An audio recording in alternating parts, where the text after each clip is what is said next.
वचन की राह पर चले हम सदा, यीशु का साथ हो रहे हमारी हर दुआ।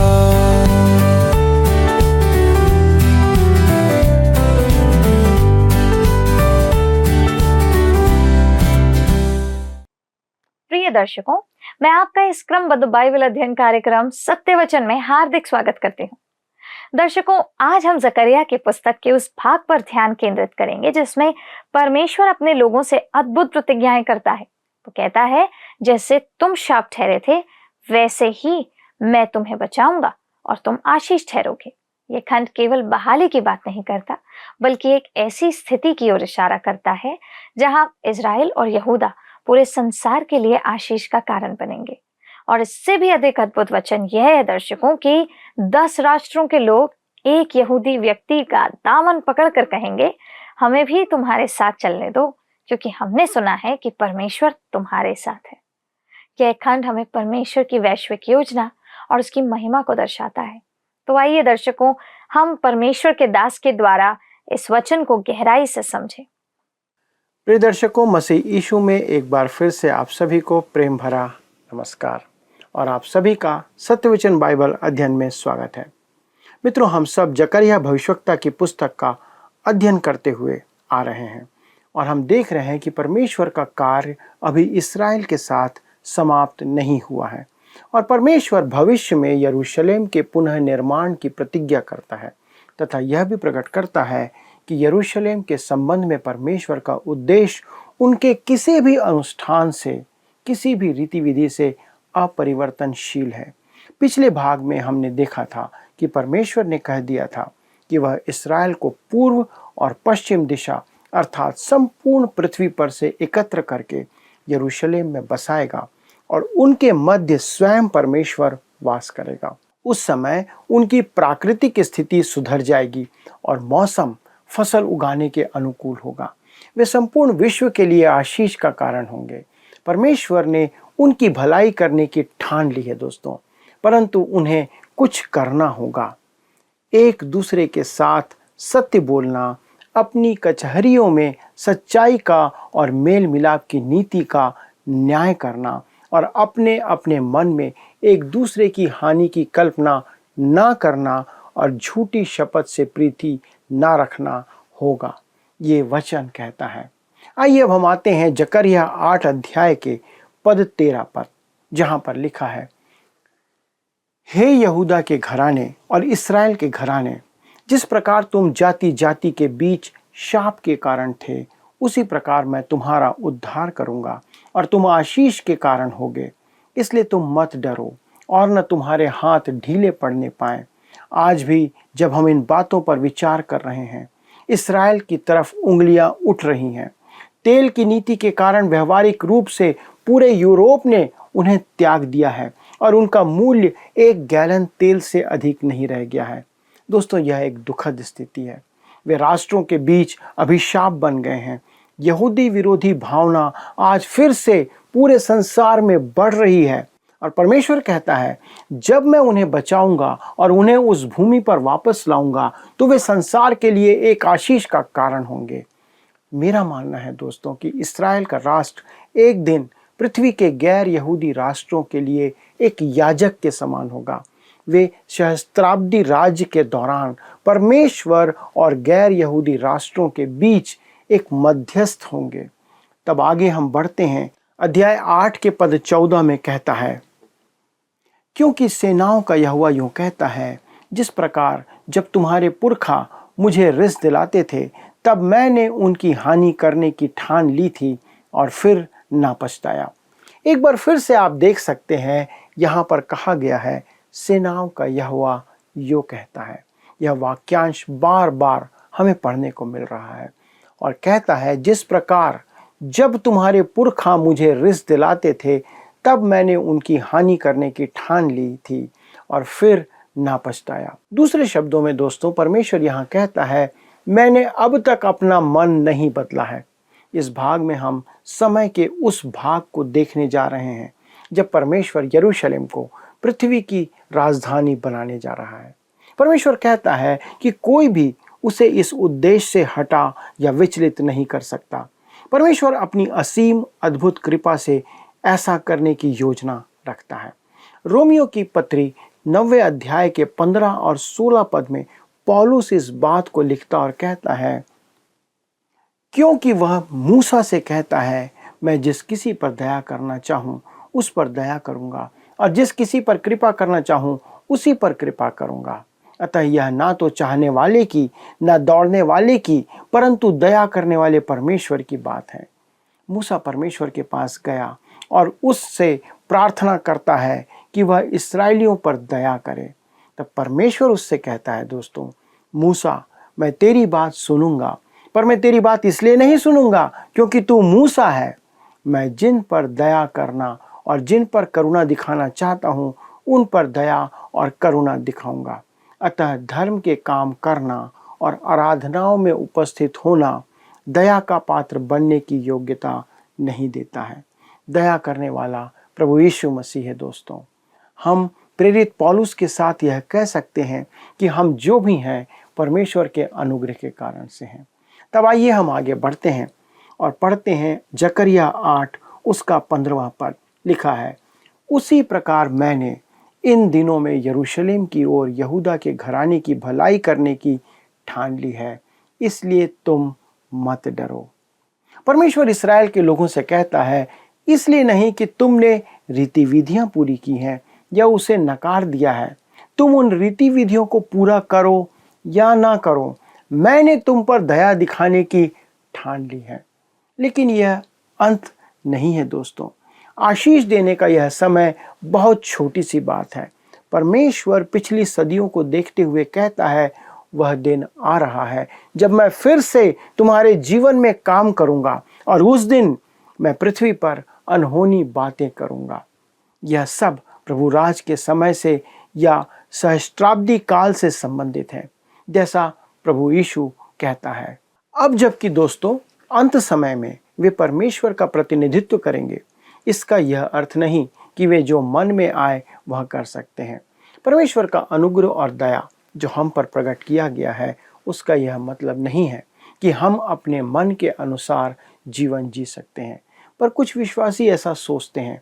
इस कारण सुनिए पद 16 में क्या कहता है। जकरिया 8 अध्याय का 16 पद लिखा है, जो जो काम तुम्हें करना चाहिए वे ये हैं, एक दूसरे के साथ सत्य बोला करना, अपनी कचहरियों में सच्चाई का और मेल मिलाप की नीति का न्याय करना। दोस्तों, परमेश्वर उनसे कहता है कि जो जो काम तुम्हें करना है वह ये हैं। क्या आपने प्रभु यीशु को अपना उद्धारकर्ता माना है? तब आप केवल उसके अनुग्रह और दया के कारण से बचाए गए हैं। पर रुकिए मित्रों, यहाँ एक और बात है जो वह कहता है, जो कि यूहन्ना 14 अध्याय के 15 में स्वयं प्रभु यीशु मसीह कहते हैं, यदि तुम मुझसे प्रेम रखते हो तो मेरी आज्ञाओं को मानोगे। दोस्तों, यदि आप उससे प्रेम रखते हैं तो आप उसकी, परमेश्वर की, प्रभु यीशु मसीह की आज्ञाओं के प्रति आज्ञाकारी बने रहेंगे। आप उद्धार पाने के लिए उसकी आज्ञाओं को केवल नहीं मानेंगे, क्योंकि आपका उद्धार या मोक्ष या पापों की क्षमा तो अनुग्रह और दया के द्वारा से हुआ है। आपके जीवन की आज्ञाकारिता आपके उद्धार में कुछ भी जोड़ नहीं सकती। और तब जैसा आगे लिखा है, एक दूसरे के साथ सत्य बोला करना। मित्रों, हम आज ऐसे युग में जी रहे हैं जब झूठ जीवन के सभी पहलुओं में ग्रहण किया जा चुका है। आज यदि सच्चाई खोलकर बता दी जाए तो सारा व्यापार ठप हो जाएगा। विज्ञापन सच्चाई प्रकट नहीं करते हैं। समाचार माध्यमों पर हम भरोसा नहीं कर सकते हैं, क्योंकि उनकी सच्चाई सदा ही शक के घेरे में रहती है। आधिकारिक तौर पर भी सच्चाई छिपाई जाती है। इससे कोई फर्क नहीं पड़ता कि कौन सी पार्टी सत्ता में है। इन सब बातों से यही निष्कर्ष निकलकर सामने आता है कि आप जीवन में किसी भी मनुष्य पर भरोसा नहीं कर सकते। क्या सेना, क्या शिक्षक, क्या वैज्ञानिक, किसी पर भी नहीं। आज इन सभी क्षेत्रों में हम देख सकते हैं कि सत्य अचानक ही प्रचलन से बाहर हो गया है। अब समय आ गया है कि बच्चों को स्कूल में कुछ नैतिक मापदंड सिखाए जाएं, और उनमें से एक यह है कि यदि आप सच नहीं बोलते हैं तो आप झूठे हैं। इसके अलावा और कोई दूसरा रास्ता नहीं है। जैसा यहाँ कहा गया है, अपनी कचहरियों में सच्चाई का और मेल मिलाप की नीति का न्याय करना। दोस्तों, कचहरी वह स्थान है जहाँ उस समय कानून की अदालतें बैठा करती थीं। आज कई लोगों ने कबूल किया है कि उन्होंने ग्रैंड जूरी या महान न्यायपीठ के सामने शपथ खाने के बाद भी झूठ बोला है। और जब वह कहता है अपनी कचहरियों में सच्चाई का और मेल मिलाप की नीति का न्याय करना, यहाँ वह जिस बारे में बात कर रहा है वह न्याय करने का कार्य नहीं है। वह यह है कि आप और मैं न्याय का काम करने जा रहे हैं। अब सवाल उठता है कि चाहे वह ईमानदारी से न्याय करें या बेईमानी से, चाहे हम सच्चाई से न्याय करें या झूठ से, हम न्याय करने जा रहे हैं। यहाँ उसके मन में जो बात है वह यह है, आपका उद्देश्य क्या है। न्याय करने के लिए जिस चीज़ को प्रेरित करना चाहिए दोस्तों, वह है सत्य और सच्चाई। और इसी बात को आगे बढ़ाते हुए वो कहता है जकरिया 8वें अध्याय के 17वें पद में, और अपने अपने मन में एक दूसरे की हानि की कल्पना ना करना और झूठी शपथ से प्रीति ना रखना, क्योंकि इन सब बातों से मैं घृणा करता हूँ। यहोवा की यही वाणी है।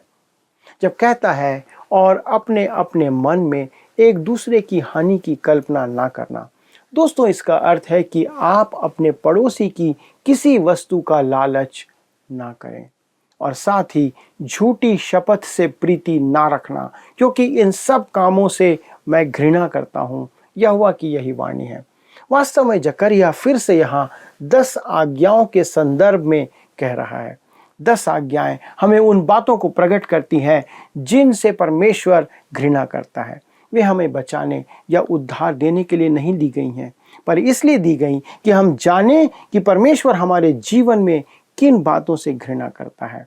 हम बड़े बड़े स्टिकर लगाते हैं और कहते हैं परमेश्वर प्रेम है। यह बुरी बात नहीं है, यह उत्तम है, क्योंकि परमेश्वर प्रेम है, ये सच्चाई है। पर परमेश्वर कुछ बातों से घृणा भी करता है। आप किसी चीज से घृणा किए बिना किसी से प्रेम नहीं कर सकते। अर्थात यदि आप किसी से प्रेम करते हैं तो आप किसी से घृणा भी अवश्य करते होंगे। यही वो कह रहा है। यदि आप सत्य से प्रेम करते हैं तो आप झूठ से घृणा अवश्य करेंगे। पर यदि आप अपनी संतान से प्रेम करते हैं तो आप एक पागल कुत्ते से घृणा अवश्य करेंगे जो आपके बच्चे को काटने के लिए आ रहा है। यदि आप अपने बच्चे से प्रेम करते हैं तो आप उस पागल कुत्ते को मार डालना चाहेंगे। इसी प्रकार परमेश्वर कुछ चीज़ों से घृणा करता है और मैं चाहता हूं कि आप उन बातों को बड़े बोर्ड में लिख कर रखें जिनसे परमेश्वर घृणा करता है। परमेश्वर झूठ से घृणा करता है, परमेश्वर लालच से घृणा करता है, परमेश्वर उन सभी बातों से घृणा करता है जो आज इस संसार में बहुतायत से प्रचलन में है और बढ़ रही हैं। तब हम आगे बढ़ते हैं और पढ़ते हैं जकरिया 8वां अध्याय का पद 18 लिखा है, फिर सेनाओं के यहोवा का यह वचन मेरे पास पहुंचा। जकरिया फिर से कहता है क्योंकि परमेश्वर चाहता है कि हम जानें कि वह क्या कह रहा है। और आगे पद 19 में ऐसा लिखा है, सेनाओं का यहोवा यूं कहता है, चौथे, 5वें, 7वें और 10वें महीने में जो जो उपवास के दिन होते हैं वे यहूदा के घराने के लिए हर्ष और आनंद और उत्सव के पर्वों के दिन हो जाएंगे। इसलिए अब तुम सच्चाई और मेल मिलाप से प्रीति रखो। परमेश्वर कहता है कि मैंने कभी तुम्हें उपवास के दिन नहीं दिए थे। वे दिन जो तुमने उपवास के लिए ठहराए हैं और तुम उनमें कुछ रीति विधि पूरी करते हो, अनुष्ठान करते हो, मैं उन दिनों को पर्व के दिनों में बदलने जा रहा हूँ। आनंद के दिनों में, प्रेम के दिनों में तथा सच्चाई और शांति के दिनों में मैं उन दिनों को बदलने जा रहा हूँ। ये बातें आज हमारी समकालीन संस्कृति और समाज में अनुपस्थित हैं। दोस्तों, मुझे आश्चर्य होता है कि क्या कभी किसी के मन में यह विचार आया है कि अगर हम वचन में वापस जाएं और परमेश्वर के वचन में दिए गए उन महान नैतिक मूल्यों को, सिद्धांतों को अपने समाज में लोगों को सिखाएं तो आज हमारे समाज पर इसका जबरदस्त प्रभाव पड़ सकता है। हम में से कुछ लोग मानते हैं कि ऐसा होगा। वास्तव में परमेश्वर क्या कह रहा है? मैं नहीं चाहता कि तुम अपना चेहरा लटकाकर उदास होकर मेरे सामने आया करो। तुम अपने परमेश्वर के सामने खुश होकर आनंद से आया करो। मित्रों, हम में से बहुत से लोग मसीही होने का आनंद वैसा नहीं ले रहे हैं जैसा हमें लेना चाहिए। परमेश्वर चाहता है कि हम मसीह होने का पूरा पूरा आनंद उठाएं। मेरे अनुमान से मसीहियों का सबसे बड़ा आनंद का केंद्र स्थानीय कलीसिया या आपका चर्च है। आप में से कोई पूछ सकता है कि क्या हमें चर्च में क्रिकेट का मैदान बनाना चाहिए? नहीं दोस्तों, मेरे कहने का अर्थ यह है कि हमें एक साथ मिलकर परमेश्वर के वचन का अध्ययन करना चाहिए और वह हमारे लिए आनंद की बात होनी चाहिए। और यदि एक मसीही विश्वासी के लिए परमेश्वर के वचन का अध्ययन आनंद की बात नहीं है तो उसमें कुछ बहुत ही गड़बड़ है। इस बात को याद रखिएगा कि आपके लिए परमेश्वर के वचन का अध्ययन क्या मायने रखता है। तब हम आगे बढ़ते हैं और उसके 20 और 21 पद को पढ़ते हैं, जहां पर कहता है, जकरिया 8 उसका 20 और 21 लिखा है, सेनाओं का यहोवा यूं कहता है, ऐसा समय आने वाला है कि देश देश के लोग और बहुत नगरों के रहने वाले आएंगे और एक नगर के रहने वाले दूसरे नगर के रहने वालों के पास जाकर कहेंगे, यहोवा से विनती करने और सेनाओं के यहोवा को ढूंढने के लिए चलो, मैं तो जा रहा हूं। दोस्तों, यह उस सच्चाई को प्रकट करता है कि यरूशलेम पृथ्वी की राजधानी होगी। न केवल राजनैतिक राजधानी पर एक धार्मिक राजधानी भी वही होगी और यह सहस्त्राब्दी वर्ष की ओर निहारता है। जैसा लिखा है, ऐसा समय आने वाला है। यह भविष्य की घटना के संदर्भ में दिया गया है। तब आइए हम आगे बढ़ते हैं और जकरिया 8 के 22 पद को पढ़ते हैं। लिखा है, बहुत से देशों के वरन सामर्थी जातियों के लोग यरूशलेम में सेनाओं के यहोवा को ढूंढने और यहोवा से विनती करने के लिए आएंगे।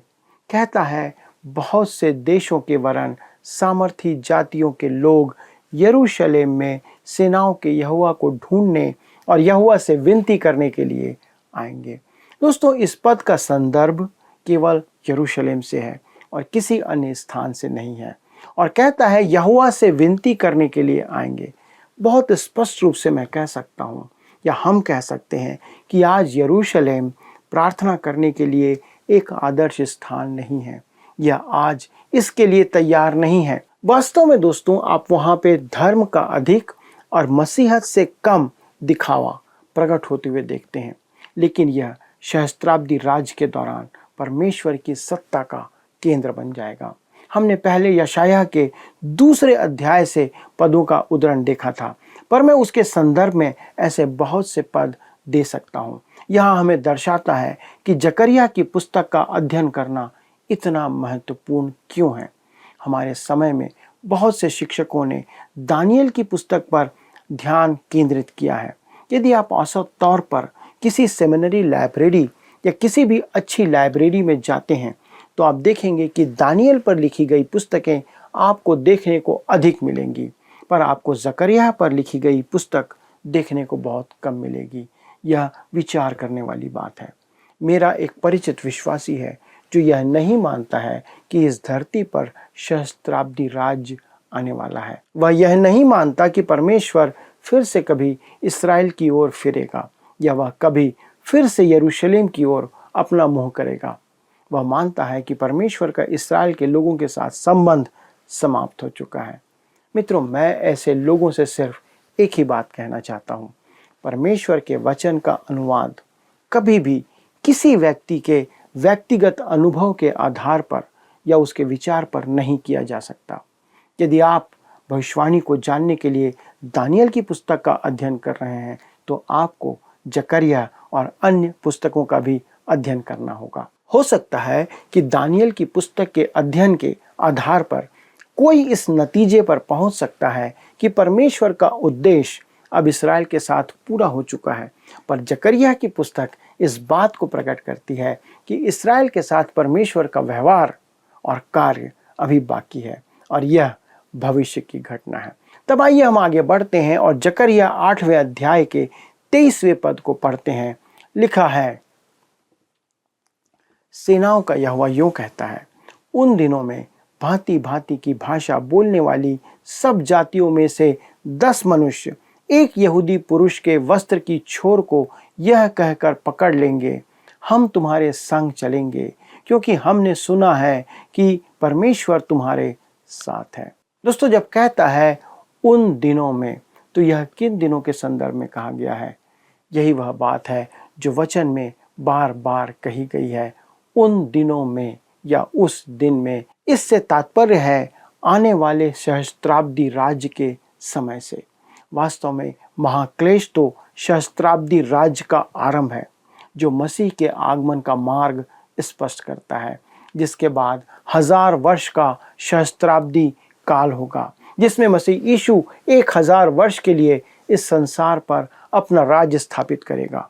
और जैसा लिखा है, उन दिनों में भांति भांति की भाषा बोलने वाली सब जातियों में से 10 मनुष्य एक यहूदी पुरुष के वस्त्र की छोर को यह कहकर पकड़ लेंगे, हम तुम्हारे संग चलेंगे, क्योंकि हमने सुना है कि परमेश्वर तुम्हारे संग है। मित्रों, अभी इस्राएल के साथ परमेश्वर का व्यवहार और कार्य समाप्त नहीं हुआ है। 1000 वर्ष के राज्य में कलीसिया इस पृथ्वी से उठा ली जाएगी। आप समझ सकते हैं कि कलीसिया इस दौरान, इस माहौल में इस पृथ्वी पर नहीं रहेगी। मेरा अनुमान है कि जो 10 मनुष्य की संख्या यहाँ दी गई है, वह एक सम और संपूर्ण संख्या को प्रकट करती है, जो सभी अन्यजाति देशों का प्रतिनिधित्व करता है। वे सारे राष्ट्र उस समय इस्राएल के पास आएंगे और वह उनके आकर्षण का कारण होगा। पर ऐसा क्यों होगा? क्योंकि प्रभु यीशु मसीह उस समय अपने सहस्त्राब्दी राज्य के मंदिर में विराजमान होकर संसार पर राज्य करेगा, और उस समय परमेश्वर की आराधना करने के लिए वह स्थान होगा जहां स्वयं परमेश्वर वास करेगा। मित्रों, क्या इससे उत्तम और अद्भुत बात इस पृथ्वी पर कुछ हो सकती है? नहीं। पर हम जो विश्वासी हैं उनके लिए यह नहीं होगा, क्योंकि उस समय प्रत्येक सच्चा विश्वासी परमेश्वर के साथ उठा लिया जाएगा। यह सुनकर दोस्तों सिर्फ एक बात हमारे मनों में आती है कि हम परमेश्वर के सामने साष्टांग दंडवत करें, उसे महिमा दें, उसकी आराधना करें, क्योंकि वो इसके योग्य है। आइए हम परमेश्वर को धन्यवाद दें, उसको महिमा दें, क्योंकि वो इसके योग्य है। आइए हम प्रार्थना करें। स्वर्गीय पिता परमेश्वर, हमारे प्रभु यीशु क्रिस्त के नाम से आपको धन्यवाद देते हैं, क्योंकि आप महान और जीवित परमेश्वर हैं। प्रभु, आपके वचन की बातें और भेद जब खुलते हैं तो हमारे हृदय को वो चैन देता है, हमारे विश्वास को दृढ़ करता है, और हमें प्रभु अपने आत्मिक जीवन में ऊंचे स्तर पर लेकर जाता है। प्रभु, ये वचन हमें जब प्रकट करते हैं कि उस महान दिन में, जो प्रभु का दिन है, प्रभु कलीसिया आपके साथ उठा ली जाएगी और आप अपने लोगों को इस्राएल के साथ प्रभु वास करेंगे। प्रभु, आप उन्हें, उनके हृदय को अपनी ओर फेर लेंगे। प्रभु, कितना अद्भुत वो दिन होगा जब आपके अपने लोग, आपकी अपनी प्रजा, आपके अपने जाति भाई आपसे प्रेम करेंगे, आपके निकटता में आएंगे और जानेंगे कि उनका मसीहा जिसे उन्होंने भेदा था, आप अपना मसीहा जिसका उन्होंने तिरस्कार किया था, वो फिर से उनके बीच में आया है, और वे उसके लिए रोएंगे, छाती पीटेंगे, विलाप करेंगे, क्योंकि उन्होंने उसके साथ दुर्व्यवहार किया था। प्रभु, उस सच्चे पश्चाताप के लिए हम आपको धन्यवाद देते हैं कि उस दिन आपकी अपनी निज प्रजा आपके निकटता में होगी। पिता, इस अद्भुत संदेश के लिए धन्यवाद देते हुए विनती प्रभु यीशु क्रिस्त के नाम से मांगते हैं, आमीन। प्रिय मित्रों, आपकी उपस्थिति के लिए धन्यवाद। अगले प्रसारण में आपकी उपस्थिति की कामना करते हुए आपसे विदा लेते हैं। परमेश्वर का अनुग्रह और प्रेम आपके जीवन में बना रहे। प्रभु आपको आशीष दे।